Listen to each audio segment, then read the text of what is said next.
Contrary to the rumors that you've heard, I was not born in a manger.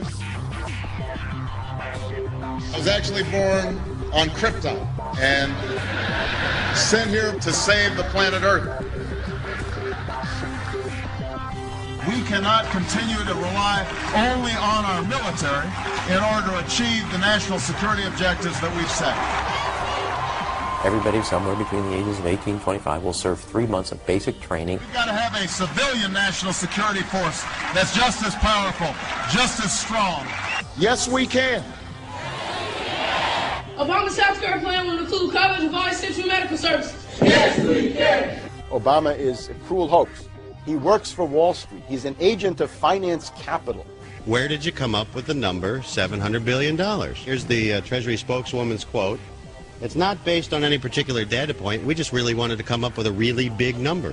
To Democrats and Republicans who've opposed this plan, I say, step up to the plate. A few members were even told that there would be martial law in America if we voted no. Secretary Henry Paulson is no George Washington. I don't think anyone questions, Mr. Kashgari, that you're working hard. Our question is who you're working for. Obama pledged that he would resume the Security and Prosperity Partnership talks between Mexico and Canada that President Bush initiated. The old boss is starting to look a lot like the new boss. Robert Gates is going to remain on the job as Defense Secretary for at least a year. Plenty of sources knew about this meeting, told us and others that it was at Hillary Clinton's house, but clearly it wasn't. We've got to give them a stake in creating the kind of world order that I think all of us would like to see. We see you causing a depression so you can blow out the economy and consolidate it and bankrupt it. We know that you are enemies of free humanity, and we are here standing against your tyranny.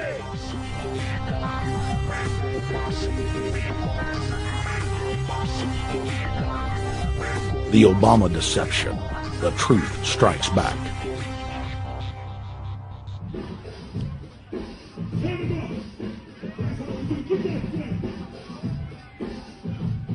Barack is like the manager of Burger King.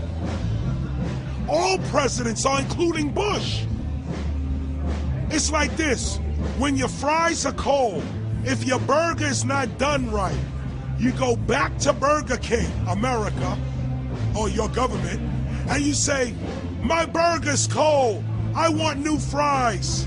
First, you go to the cashier. That's the courts. You argue to the courts. The courts, if you can't get no justice with the cashier, you say, let me see the manager. I want to go to the Supreme Court. I want to see the president. The manager comes out.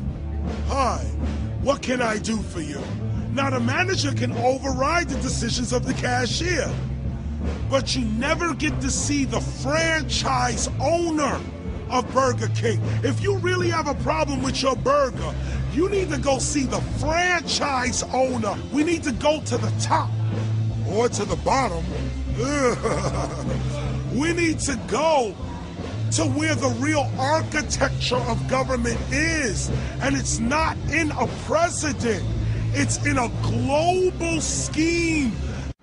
Politics in America today is identical to pro wrestling. And what I mean by that is, in front of the cameras and the public, we all hate each other. I'm going to kick my opponent's butt. I'm going to whale him from here to high water and beat the crap out of him. Yet behind the scenes, we all are friends going out to dinner. Went to dinner together. And it's all a work. All intermarried. Show business. It's showbiz. And that's what you have today in politics. The Democrats and Republicans aren't really opposed to each other. Left and right mean nothing. The only thing that counts is, are you working for Wall Street or are you trying to defend the people against the financiers? It's pretty obvious that there's some gigantic financial institutions that have been pulling the strings of politicians in this country for a long time. And there's the fact that we have it set up where they can donate millions of dollars to these guys' funds, these guys' campaigns. I mean, how do we not expect it all to go bad? America in 2009 was desperate for change. The past 8 years had been a disaster. Those weapons of mass destruction got to be somewhere. Maybe under here.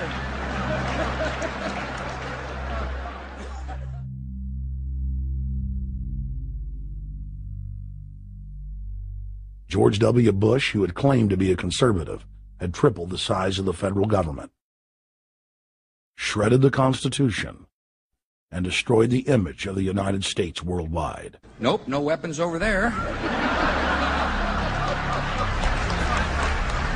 Endless wars, over 1 million dead Iraqis, and more than 5,000 dead U.S. troops. The Patriot Act, warrantless domestic wiretapping and spying, the end of posse comitatus, the rise of the treasonous North American Union, a deepening recession sliding towards total economic collapse. These factors and other abuses had the American people in a state of panic for their future and the very existence of the United States. The elite were in trouble. The people were beginning to see through their facade, past their front man, and to the ruling elite behind the throne. For the first time in U.S. history, both parties were universally hated. Congress had a 9% approval rating. The globalist agenda had stalled. And then, onto the scene came a man who promised change. Change we could all believe in. Barack H. Obama promised to end the war and bring our troops home fast.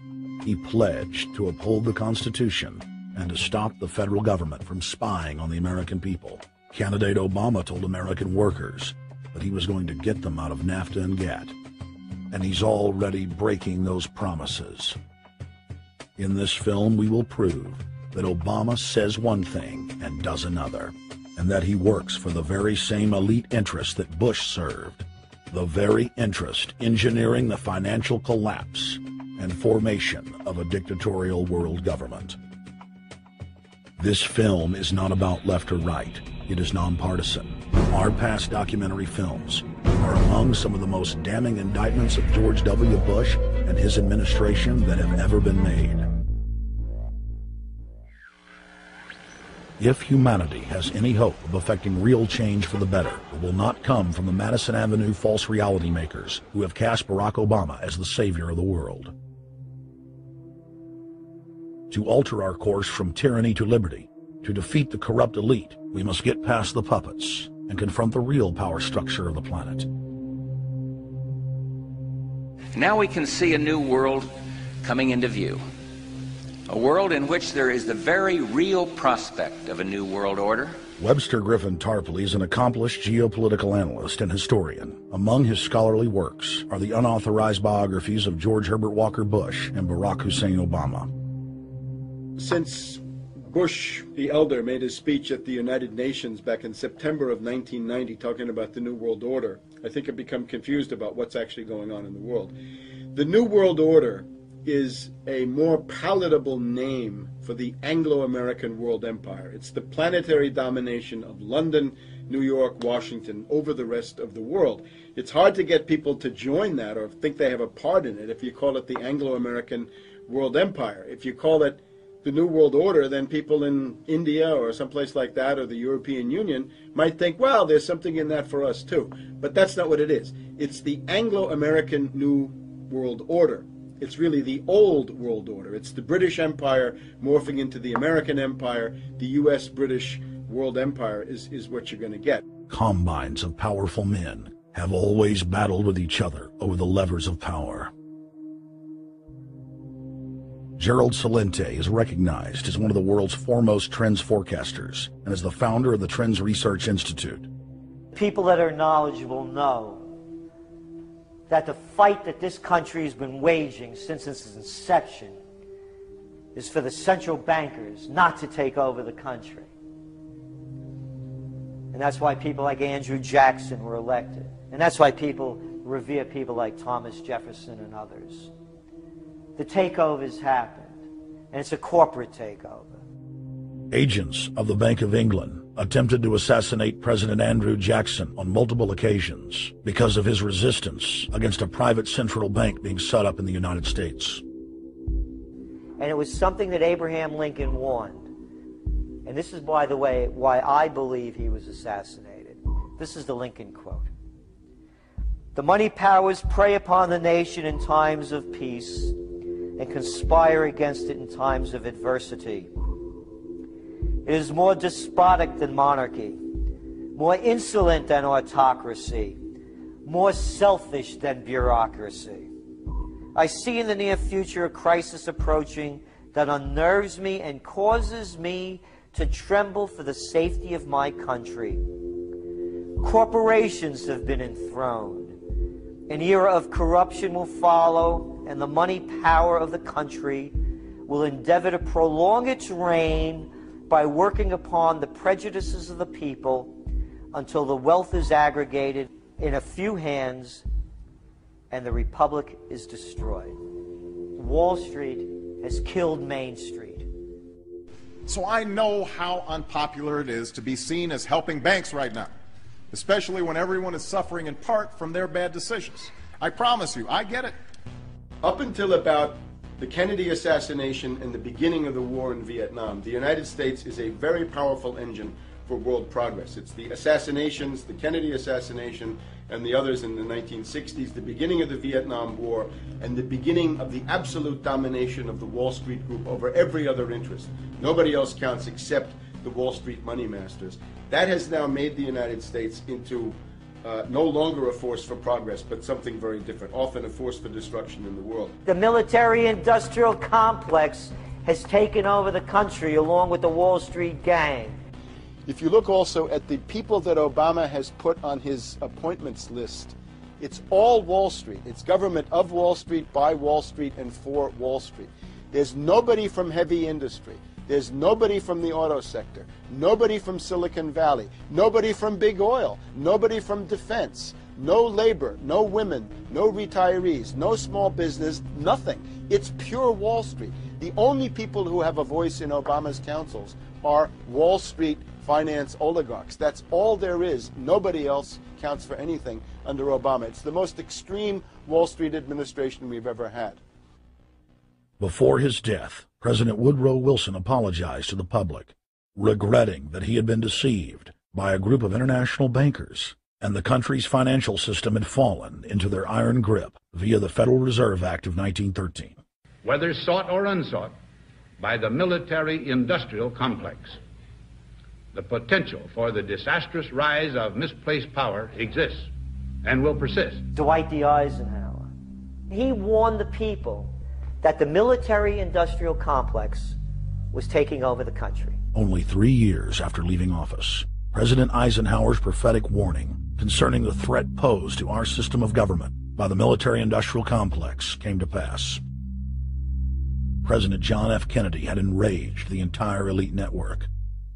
Now, Kennedy was brought in as somebody who was expected to be a puppet. It was thought that his pro-Nazi father, Joseph P. Kennedy, the bootlegger, the speculator, would guarantee that Kennedy would be obedient to the establishment. They thought that Kennedy was a sex maniac who could be manipulated through all of this, but it turned out that through his personal suffering, Kennedy had discovered a personal sense of himself which went beyond just being a puppet, and he began to think about things like economic recovery, world peace, having a space program, making deals with the Soviets, cutting the Federal Reserve down to size, and a whole series of other things. Executive Order number 11110, signed by President Kennedy, began the process of abolishing the private Federal Reserve. Kennedy was also pushing for real civil rights reform and had begun the process of pulling the troops out of Vietnam. The last time you had an actual president was Kennedy. The oligarchs took swift and decisive action. When John Kennedy attempted to take the government back from the robber barons, he was brutally murdered. The message to future U.S. presidents and leaders across the world was clear: do as you're told or die. John Fitzgerald Kennedy was the last true president of the United States. And until the globalists are removed from power, we will never have another real one. The other thing about the American presidency you've got to remember is that this is a puppet post. It's automatically going to be a puppet post. The idea that Obama is somebody who's going to come in and exercise real authority when he's obviously been chosen and given everything that he's got by these financiers. Presidents are now little more than corporate pitchmen who take all the political heat, while the controllers remain in the shadows, safe from public scrutiny. Hip-hop icon KRS-One is not just known for selling millions of albums. He has led a tireless crusade against youth violence and has been a strong voice for human rights. If they controlled it before, what makes you think they're not controlling it now? The country was on a verge of revolution. They threw a black man up. Now we like this. They give him the money, they give him the bundling, they give him vote fraud, they give him the media whores, they give him goons. They even have elected officials making threats to put people in jail if they criticize Obama in public. All of this is the mark of a puppet. And that means that he is a puppet, actually more of a puppet than anybody else, more of a puppet than Mrs. Clinton would have been, even more of a puppet than McCain. He's the maximum puppet that we've had certainly since Jimmy Carter. They put a black face on the New World Order, and now we all happy. KRS ain't buying it. In the real executive power structure, the president serves the military-industrial complex. It's self-owned by the international bankers. If there's a revolution, the population just throws out the prime minister or president. The elite stays in power because the public is never aware of who the real enemy is. In Evian, France in 1991, standing before the Bilderberg Group, the apex of the world government power structure, David Rockefeller defined the New World Order as a system of world government serving the international banking elite. For decades, the banker-owned media would attack anyone who dared to warn the public that a dictatorial world government was being constructed right under their nose, and that national sovereignty was being deliberately destroyed.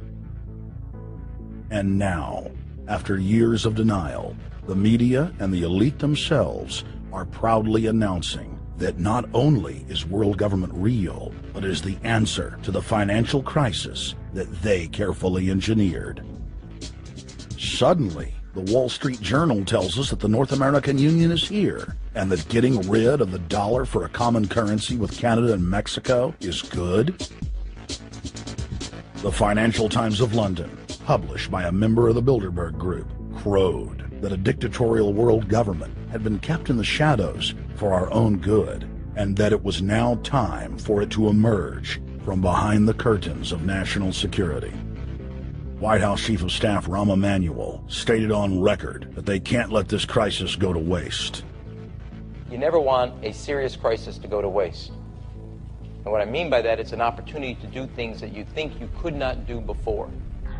And Henry Kissinger, who gave Barack Obama his first job out of college, told national television that the economic collapse was a great opportunity to bring in the New World Order. He went on to say that Barack Obama was the perfect person to sell it to the world. But he can give a new impetus to American foreign policy, partly because the reception of him is so extraordinary around the world. I think his task will be to develop an overall strategy for America in this period when really a new world order can be created. It's a great opportunity. It isn't just a crisis. In June of 2006, our team traveled to Ottawa, Canada, to gather intelligence on the shadow government's agenda for the coming years. I think that's the Queen. Investigative journalist and best-selling author Daniel Estulin had been tracking the Bilderberg Group for more than 16 years. His moles inside Bilderberg informed him that the elite were planning to first run the price of gas up to $150 a barrel, unimaginable in 2006. He also reported that after suckering the middle class back into the stock market, the group was going to implode the subprime mortgage market and destroy public confidence.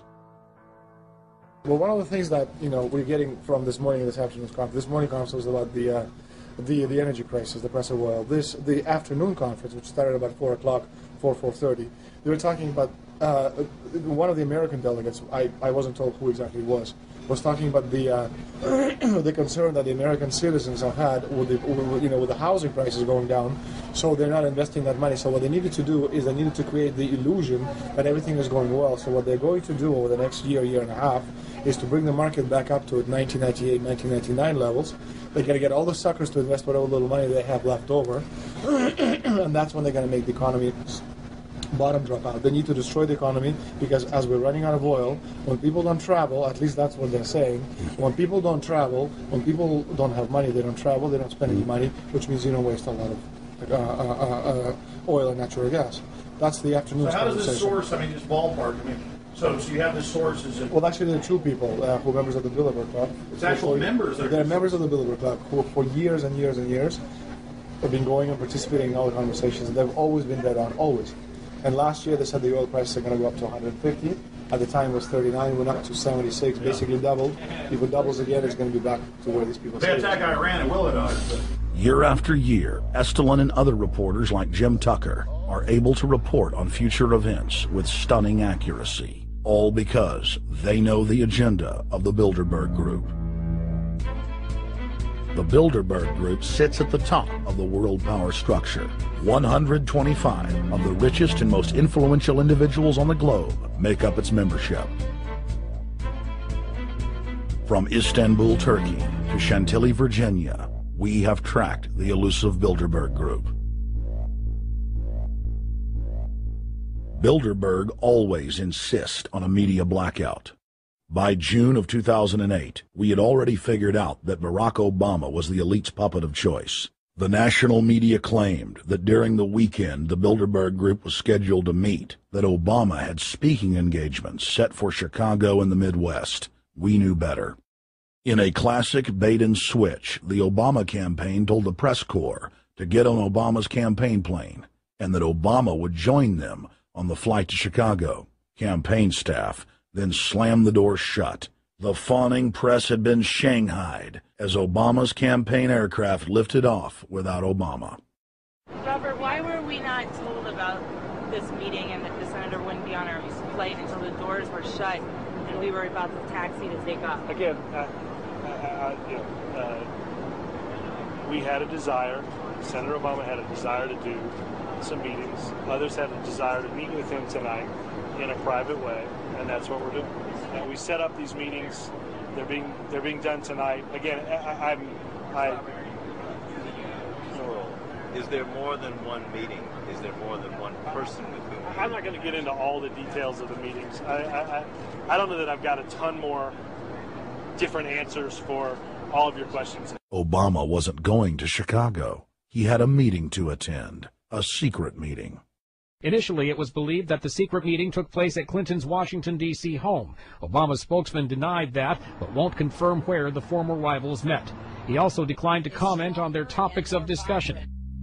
For a day and a half, the mainstream media engaged in a wild goose chase, trying to find out where Hillary and Obama had gone. 3 cover stories later, the corporate press had to admit they had no idea where the 2 candidates had gone. And to this day, Clinton and Obama aren't talking. Plenty of sources knew about this meeting, told us and others that it was at Hillary Clinton's house, but clearly it wasn't. In 2008, the trail led us to the Westfields Marriott Hotel, right outside Washington, D.C. We just flew into Washington, D.C. We're driving to the Westfields Marriott. Tomorrow, the hotel's closed throughout the week, into the weekend for the Bilderberg Group meeting. We're going to check in the night before. They're going to kick us out tomorrow. So we're going directly into the belly of the beast. The hotel will be filled with at least 5 spy agencies: CIA, Defense Intelligence, Mossad, European Union security. We checked into the Westfields Marriott 48 hours before hotel guests were scheduled to be thrown out ahead of the annual meeting. The building was nestled in the heart of the military-industrial complex, with the National Reconnaissance Office and Raytheon just a stone's throw away.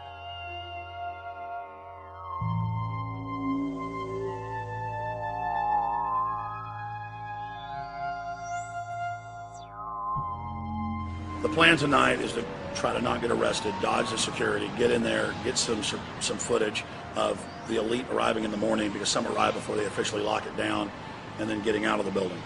That's our plan. I'm also going to be getting a call by a international syndicated radio show, Coast to Coast AM with George Norrie, and all week he's getting briefings from me every night about things as they develop.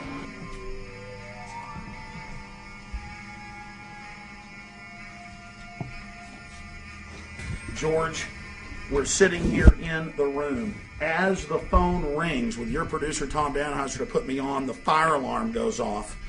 So everybody is exiting the building. I know this is a setup. They timed it exactly when this happened. Open the door. I want them to hear the fire alarm. Open the door. I want people to hear this live to the 16 million people listening.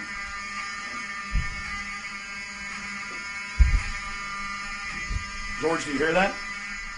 Now, they're going to use this as an excuse. The Westfields Marriott, right outside D.C. in Chantilly, they want to use this to flush us out of here. They're very upset. Everybody that covers Bilderberg, I was detained 2 years ago, interrogated, screamed at. They said Bilderberg was upset about me, wanted to stop us. This is guaranteed. Everywhere we go, we're followed. We have another hotel across town as a base of operations. They were there questioning us, getting in our faces.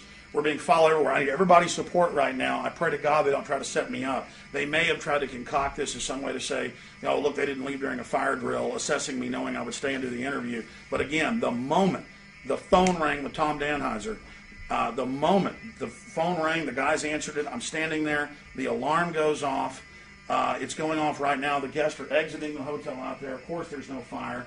This is just absolutely insane. I noticed, too, that there was over 100 security people here today, but tonight we got back and it was a total ghost town, and this is what's insane.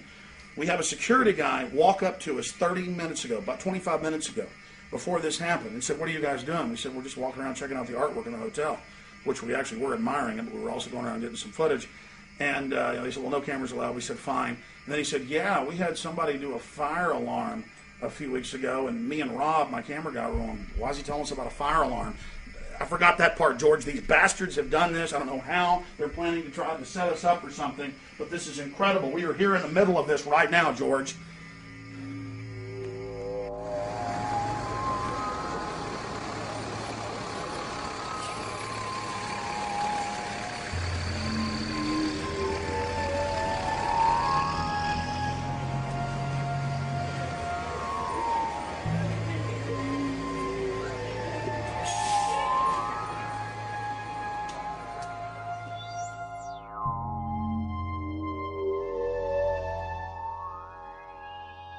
Stay there. Keep it locked.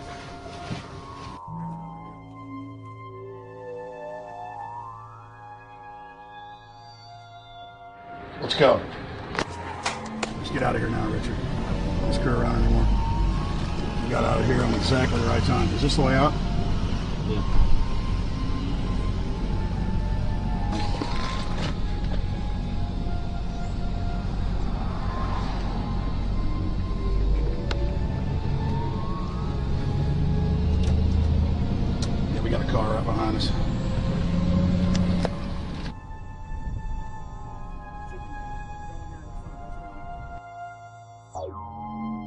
Made about, what, 5 turns and 6 turns, the same car's following us. Now he looks like he's following us into a... He came out of Bilderberg, he came out of the Westfield. Being a little bit subtle, but... Not too. There he is. That's him over there in the blue green, car. Yeah.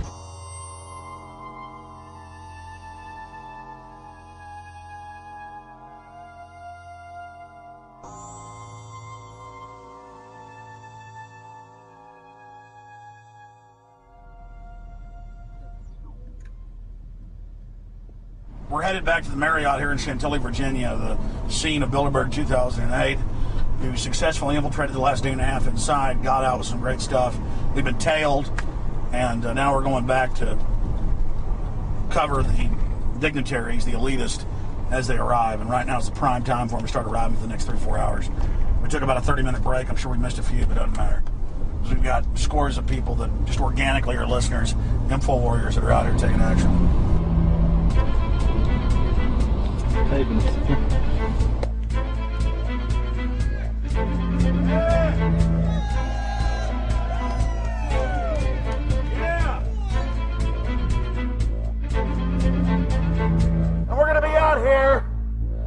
next 3 days while you try to chart the future of our destiny. We're taking our destiny back. You're not our gods or our masters. We witnessed at least 7 convoys of armed Secret Service entering the Westfield's Marriott, and internal sources confirmed that both candidates did attend at least one meeting inside the conference. While the Bilderberg Group was 100% successful in 2008 at keeping their name out of the mainstream media, they did not fare as well when it came to the exploding independent press. During the entire 2-day event, anti-New World Order protesters and alternative media encircled the hotel.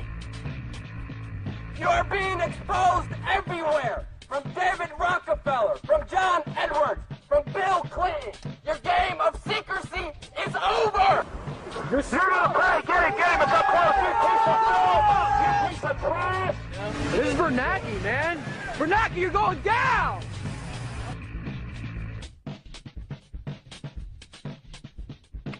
Obama, we know you're here, Obama.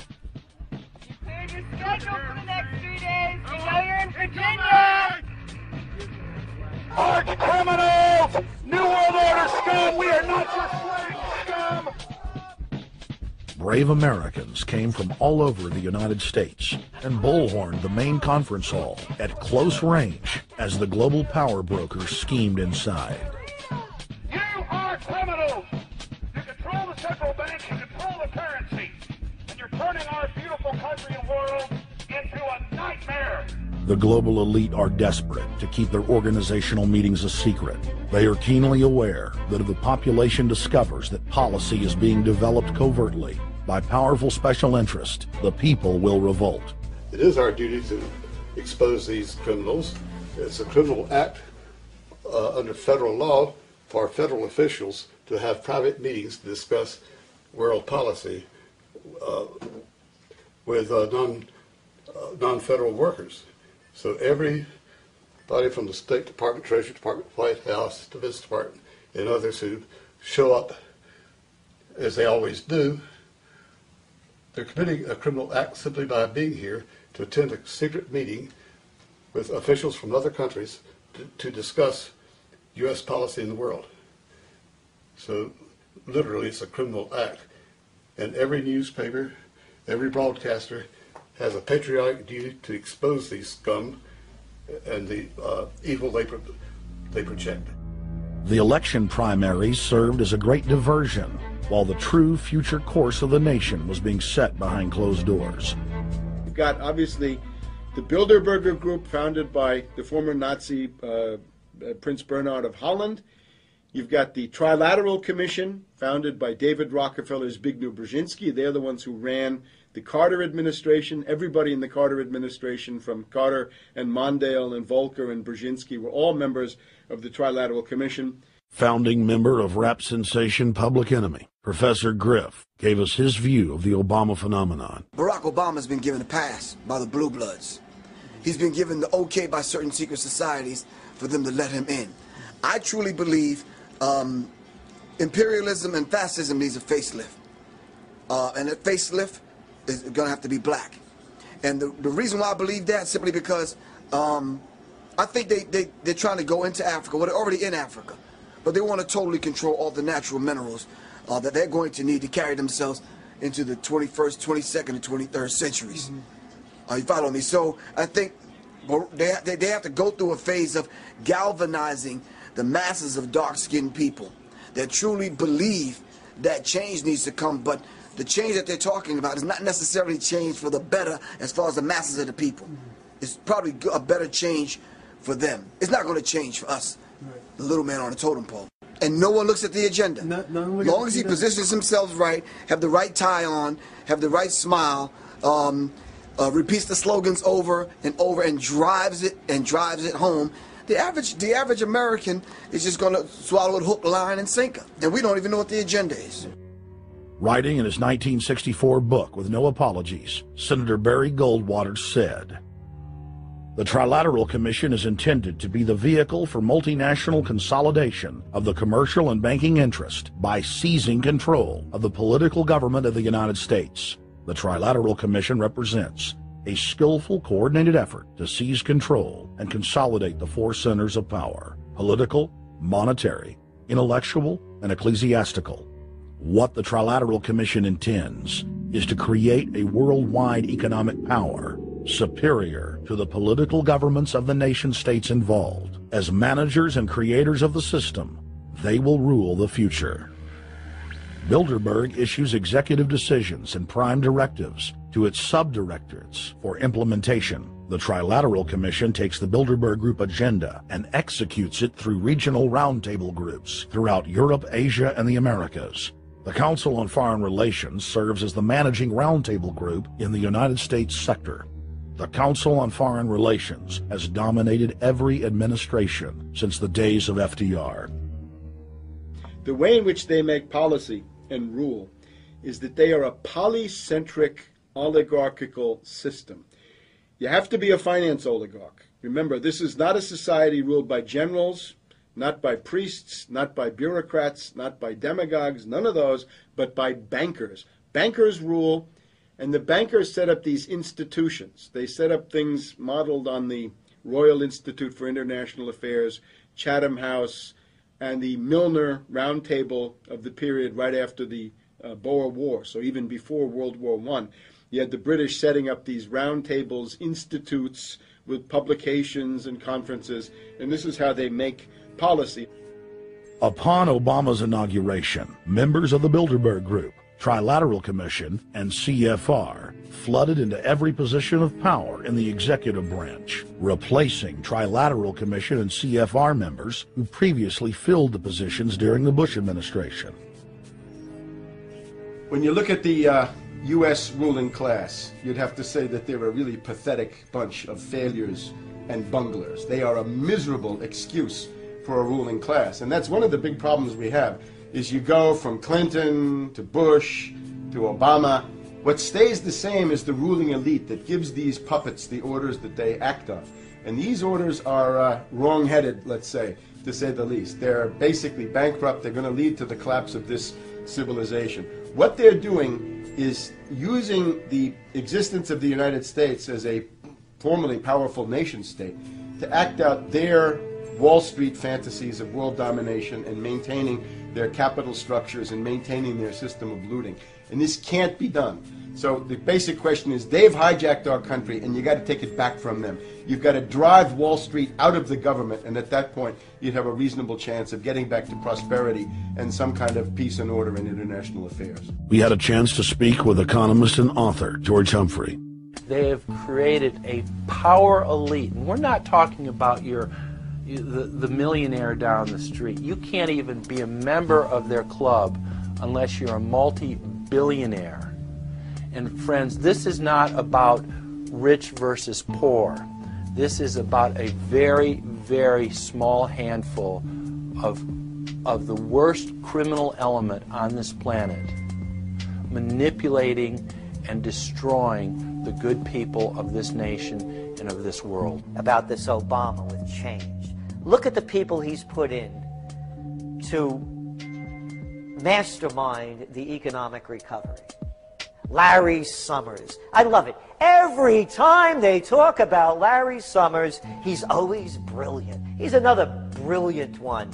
He's the one that helped dismantle the Glass-Steagall Act, the banking act that was put in place in the 1930s, so the banks couldn't become the banksters that they become. In the 1990s, you had the beginning of the derivatives bubble, thanks to people like Alan Greenspan, Rubin, Summers, a lot of the people who are now back in the Obama administration. And the derivatives, I think, are the centerpiece of this entire problem today. These are the same people. Geithner from the Treasury Department. Could you imagine that?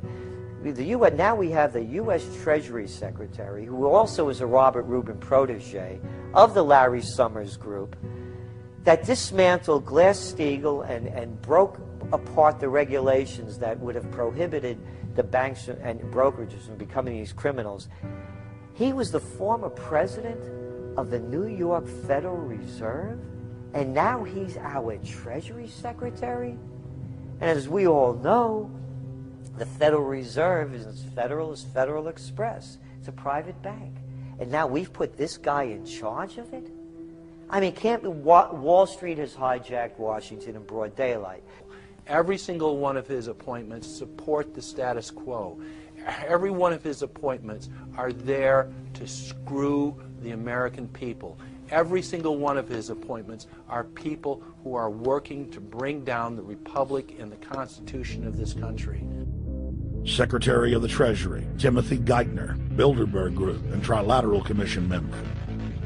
Secretary of State, Hillary Clinton, is a Bilderberg and CFR member. She is also married to Trilateral Commission member William Jefferson Clinton. Ambassador to the United Nations, Susan Rice, Trilateral Commission. National Security Advisor General James L. Jones, Bilderberg, Trilateral Commission, and CFR. Deputy National Security Advisor Thomas Donilon, Trilateral Commission, CFR. Special State Department Envoy Henry Kissinger, Bilderberg Group, Trilateral Commission, and CFR. Chairman, Economic Recovery Committee, Paul Volcker, Bilderberg Group, Trilateral Commission, Council on Foreign Relations. The Director of National Intelligence, Admiral Dennis C. Blair, Bilderberg Group, Trilateral Commission, CFR. Secretary of Defense Robert Gates, Bilderberg Group, Trilateral Commission, CFR. Deputy Secretary of State James Steinberg, Bilderberg Group, Trilateral Commission, CFR.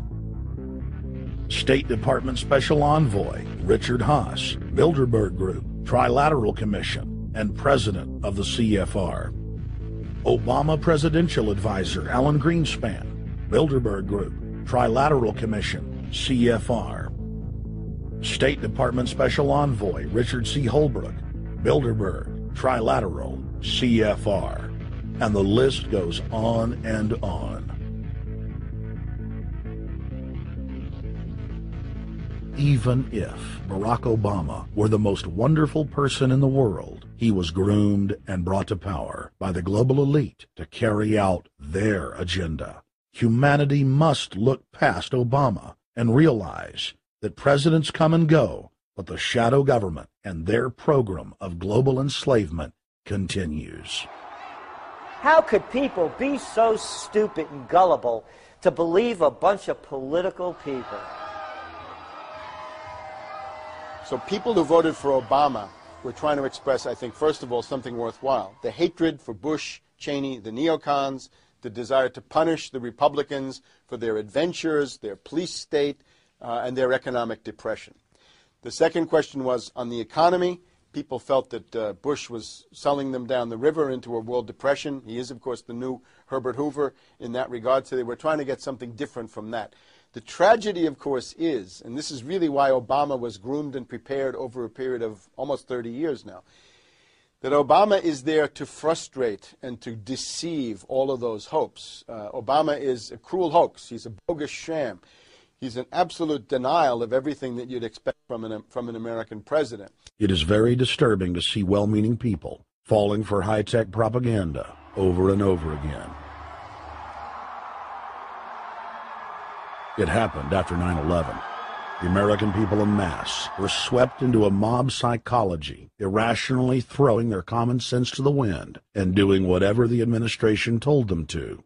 The general public eventually caught on to the fact that George W. Bush was a deceitful thug and that the economy was in free fall.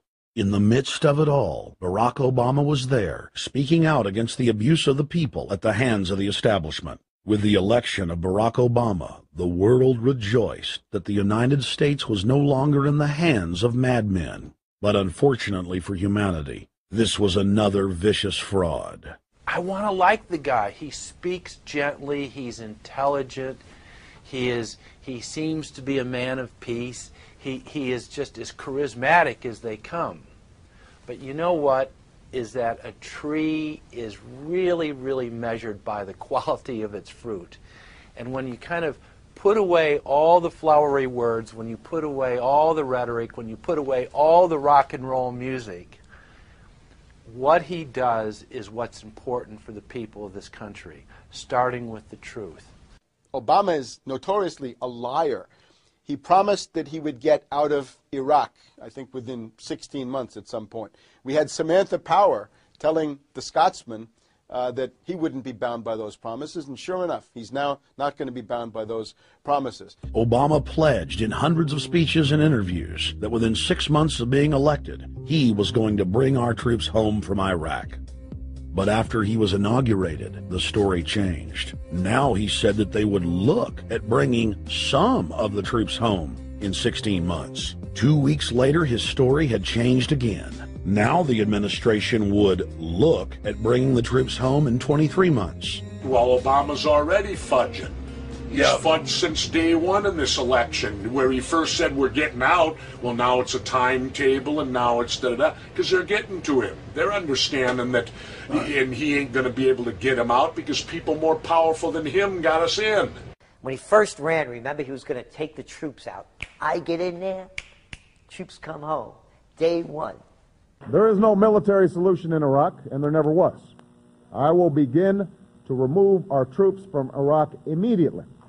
And then that went to 16 months. And now he's going to add, they're saying, another 30,000 or more troops to Afghanistan.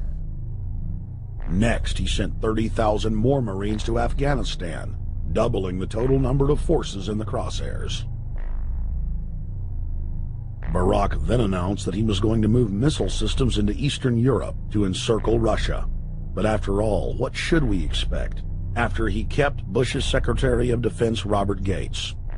The outcome of this policy is if you're constantly meddling near the Russian borders with these fascist creeps, IMF NATO agents like Yushchenko of Ukraine or Saakashvili or Georgia, or these Kaczynski twins in Poland, or various collections of people in Latvia, Lithuania, Estonia, you're tied to these gangsters, and if they decide to start a war, that rapidly escalates into thermonuclear World War III. This is worse than the neocons. Bush and Cheney never got as far as Brzezinski, Soros, and the other people running Obama. Barack Obama swore that he would vote to repeal the Patriot Act, but then he voted for its reauthorization. Obama decried the Bush administration's illegal warrantless wiretapping of the American people. Then he voted to legalize it.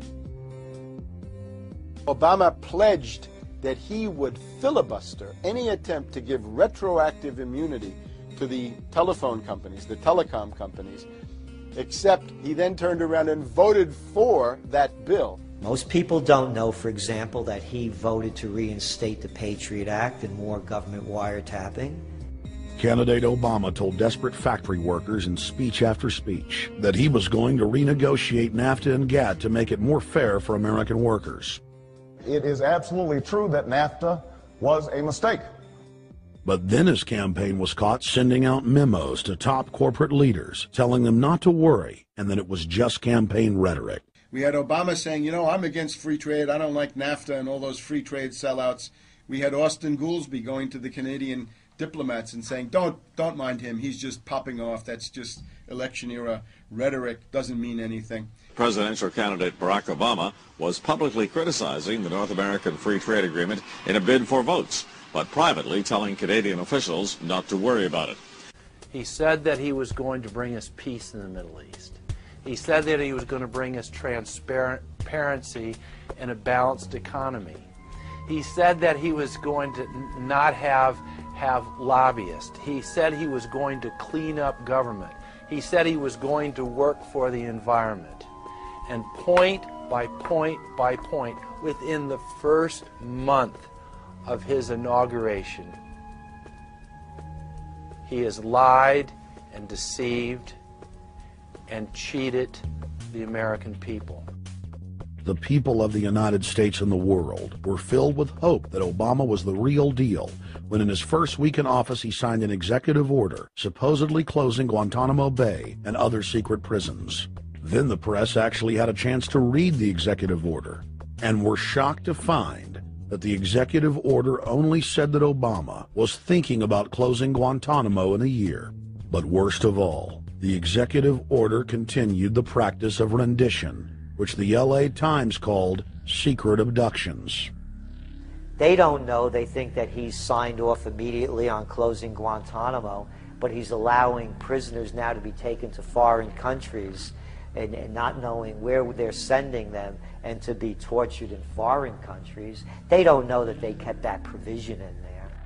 Obama is now continuing the practice of secret arrest, secret prisons, and most importantly, indefinite detention without trial.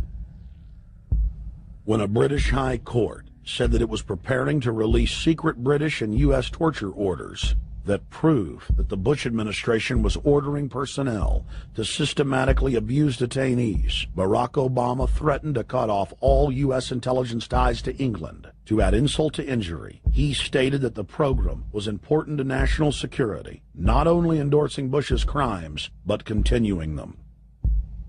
Obama voted for a reinstatement of the Patriot Act. And by his early deeds already, again, as we saw with the issues of retention, he's willing to send people that have been charged with nothing to be tortured to so-called get the truth out of them. If the makers of this film attempted to cover all of Obama's lies, this documentary would never be released because there are new ones every day. So in the interest of time, we're going to cover one more big one. Barack and his handlers made the cornerstone of his campaign, keeping lobbyists and donors out of his administration. Within hours of being elected, Obama did a 180 and filled the White House and federal government with lobbyists and donors at all levels. Obama picked William Lynn, the top lobbyist for Raytheon, to fill the number 2 position at the Department of Defense. Timothy Geithner, former president of the private Federal Reserve Bank of New York, was picked by Obama to be Secretary of the Treasury. Geithner promptly crammed the Treasury Department full of lobbyists, like his chief of staff, Mark Patterson, formerly the top lobbyist at Goldman Sachs. Obama appointed top lobbyist to the Saudi royal family, George Mitchell, as the lead Middle Eastern envoy. Obama appointed the king of Wall Street lobbyists, Leon Panetta, to head up the CIA. Obama tapped Tom Daschle, top lobbyist for healthcare firms, to run the Department of Health and Human Services, and the list goes on and on. Then, 3 weeks into his administration, Obama launched a new lie, more outrageous than the previous. With Academy Award-level conviction, he said that he was upset about the banker bailout, which his own chief of staff, Rahm Emanuel, another former Wall Street executive, had engineered. Obama said that he had signed an executive order capping the CEO salaries of those who had taken the bailout money. There was just 2 problems. All the major banks and brokerage firms were exempt, and the new order only dealt with any future bailouts. And those were to be on the honor system. What gets people upset, and rightfully so, are executives being rewarded for failure.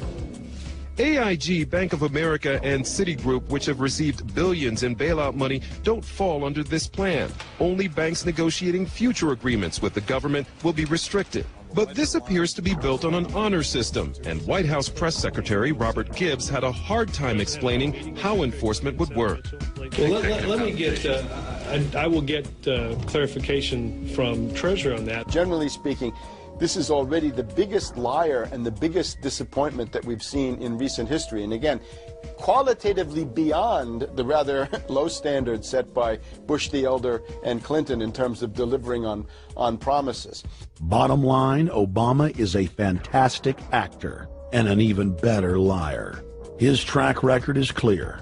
He has done the opposite of everything he told the people he would do. They'll make up one lie after another.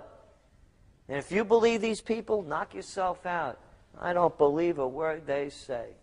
Within 1 month of the passage of the first banker bailout bill, the press reported that over $5 trillion had just disappeared out of the U.S. Treasury.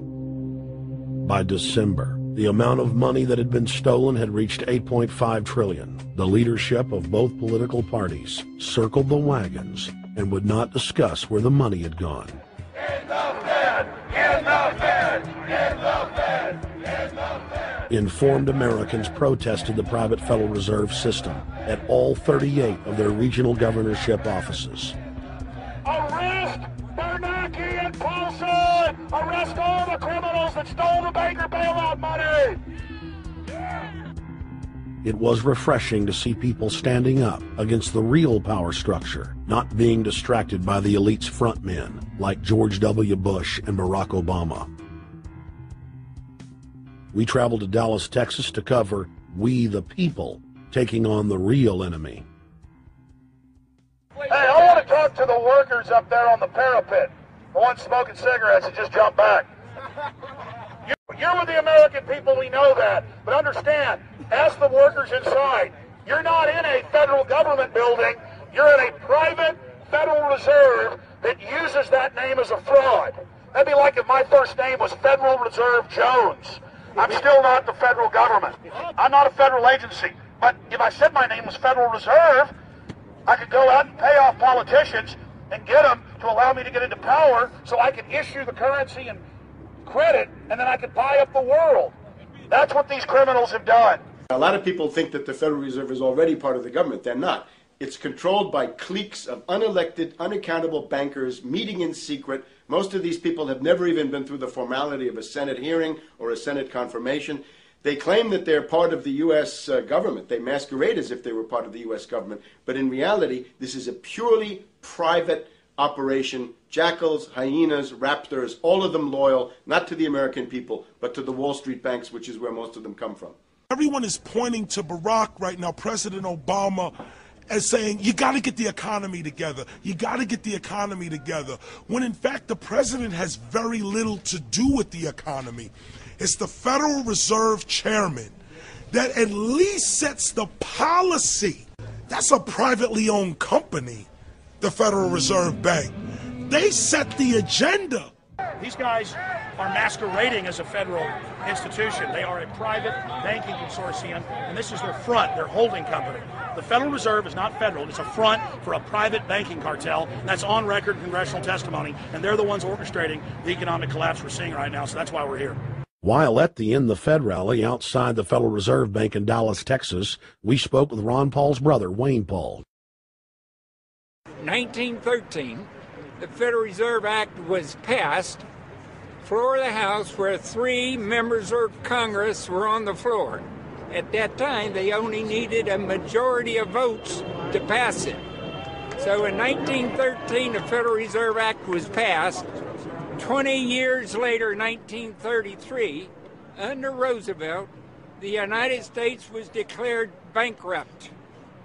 And in 1933, the Federal Reserve Private Bank says, okay, USA, what are you going to pledge as collateral on the debt you owe me? What happened by 1936? Does anybody know? We instituted Social Security system, and you and I and our children and our children's children were pledged as collateral on the debt of our government to the Federal Reserve. And that's where we're at today. It took 20 years to make this country bankrupt, and since then, our government has operated under emergency powers of our government. It is not the president that makes the decision in this country. It's the Secretary of Treasury who turns around and is put in there by the Federal Reserve to manage the bankruptcy. We've been in bankruptcy ever since.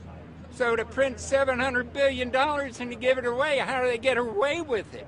The manager of the bankruptcy is told by the Federal Reserve this is the way to go. That's where we're at today. Yes, we should point out, Congressman Ron Paul now has a huge amount of sponsors for a bill in the House of Representatives to abolish the private Federal Reserve crime syndicate. In 1913, the money power of the country was taken away from the people. By constitutional privilege, it belongs with the Congress, but it was given up in the Federal Reserve Act. The Federal Reserve is no more federal than Federal Express, but yet it has the power to determine the direction of use of money in our economy. If we could take that power back and put the Federal Reserve under Treasury, we start to be in a position of being able to control monetary policy on behalf of the United States people. The Federal Reserve is totally private, and Ellen Greenspan 2 weeks ago on PBS on Lair News Hour said on record that they are above the law, the Congress, the President, everyone. No court can do anything. We run America. What is the proper relationship, what should be the proper relationship between a chairman of the Fed and a president of the United States? Well, first of all, the Federal Reserve is an independent agency, and that means basically that there is no other agency of government which can overrule actions that we take. So long as that is in place and there is no evidence that the administration or the Congress or anybody else is requesting that we do things other than what we think is the appropriate thing, then what the relationships are don't frankly matter. Notice what Greenspan is saying. Greenspan is saying the Federal Reserve is beyond the law. And in reality, they are, in practice, beyond the law. Nobody, as far as I know, has ever audited the Federal Reserve. One of the first things we ought to do when we nationalize the Fed is go in there and find out the audit. Who stole money? Who engaged in corruption? There's a whole series of people going back to Volcker, to Greenspan, to Bernanke, and so forth. Think of the arrogance of private group of banks that have bankrupted the nation by design so they can repo the country. A private group of banks that loaned us our own money back are telling us they're above the law. You are not above the law, criminals. No one is above the law.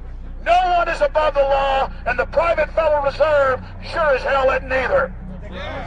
Since the founding of the Federal Reserve back under Woodrow Wilson, the Federal Reserve has struck out 3 times. They didn't stop the crash of 1929. They didn't stop the banking panic of 1932, 1933. And now they are the cause of the derivatives crisis because they're the ones who inflicted derivatives on the world with Alan Greenspan.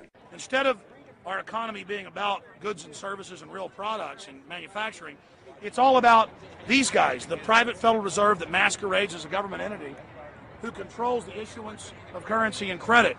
They're the ones that have cut off the liquidity in the market. They told us have a debt-based economy. Then they cut it off once they get us under their thumb and implode the economy so they can consolidate it. And that's what they're doing right now. I mean, it's in their own documents, it's in their own statements. They claim, give us unlimited power, give us trillions of dollars of the banker bailout bill that's already $5 trillion, not $850 billion as they say. And we'll get the economy going, but they're hoarding the money and buying up other banks that aren't part of the Federal Reserve, buying up insurance companies, buying up roads, infrastructures, media empires, defense contractors. What the banks do is they implode an economy by cutting off credit, and then once things really fall to a low, and they know the low because then they buy everything up and start then putting more money back into the economy, and then they build it back up. So they build a